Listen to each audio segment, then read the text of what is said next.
বিভিন্ন হাসপাতালে দালালের খপ্পরে পড়েও বাচ্চারা মারা যাচ্ছে। আমরা মনে করি যদি সরকার পর্যাপ্ত উদ্যোগ গ্রহণ তারা না করে তাহলে জনগণকে তো রাজপথ ছাড়া তার তো আর কোনো উপায় নেই।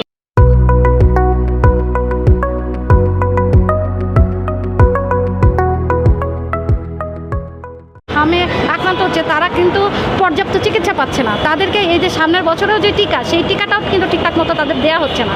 ফলে আমরা বলতেছি যে গ্রাম এবং শহরের মধ্যে স্বাস্থ্য খাতে কোনো বৈষম্য করা যাবে না এবং সরকার জরুরি ভিত্তিতে এটাকে মহামারী ঘোষণা করে সরকারের তরফ থেকে যে ধরনের প্রচারণা এবং উদ্যোগ গ্রহণ করা দরকার সেগুলো তারা গ্রহণ করবেন।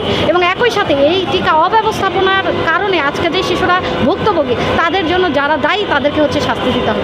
এইটা হচ্ছে আমাদের মূলত আজকে এই দাবিতে আমরা আজকে বিক্ষোভ করেছি। না, আমরা খুব পরিষ্কার করে বলছি তারা যে ধরনের উদ্যোগ নিচ্ছে এটা কোনোভাবেই কোনো পর্যাপ্ত উদ্যোগ না।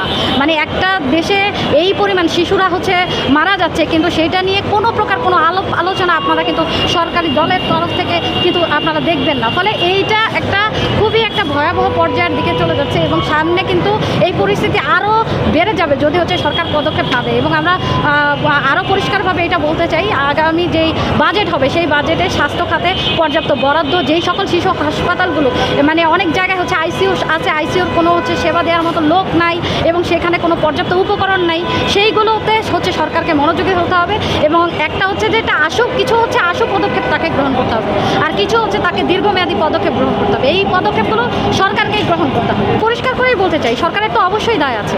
যখন হচ্ছে মানে প্রতিদিন শিশুরা মারা যাচ্ছে, শিশুরা হাসপাতালে সিট পাচ্ছে না, ধরেন মেঝেতে শুয়ে শিশুদেরকে হচ্ছে চিকিৎসা দেওয়া হচ্ছে, আপনার হচ্ছে এর মধ্যে আবার বিভিন্ন হাসপাতালে দালালের খপ্পরে পড়েও বাচ্চারা মারা যাচ্ছে। তাই এগুলো দেখভালের দায়িত্ব কার?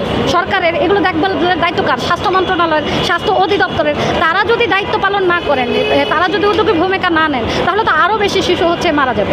আমরা চেষ্টা করছি, আমরা সারা দেশেই যেহেতু সারা দেশেই ইতিমধ্যে হামের প্রকোপ ছড়িয়েছে, প্রাদুর্ভাব আমরা দেখতে পাচ্ছি, আমরা সারা দেশেই এই হামের শিশু যে মারা যাচ্ছে এইটার প্রতিবাদে এবং পর্যাপ্ত চিকিৎসার দাবিতে আমরা সারা দেশে আমাদের কর্মসূচি চলবে।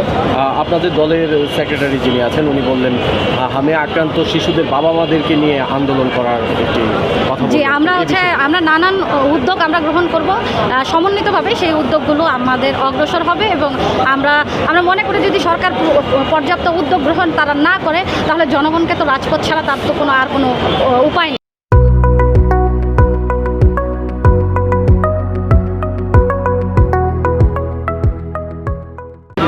আমি খুব পরিষ্কার করেই বলতে চাই যারা সরকারি দলে আছেন এবং এখন যারা তথাকথিত যারা বিরোধী দলে আছেন তারা তো মানে যুদ্ধাপরাধীদের দল এবং আমরা পরিষ্কারভাবে এটা বলতে চাই যে তারা তো আসলে কখনো জনস্বার্থ বিরোধী কোনো রাজনীতি তারা করছে না এবং সংসদে কোনো জনস্বার্থ বিষয়ে কোনো আলাপ আলোচনা চলছে না।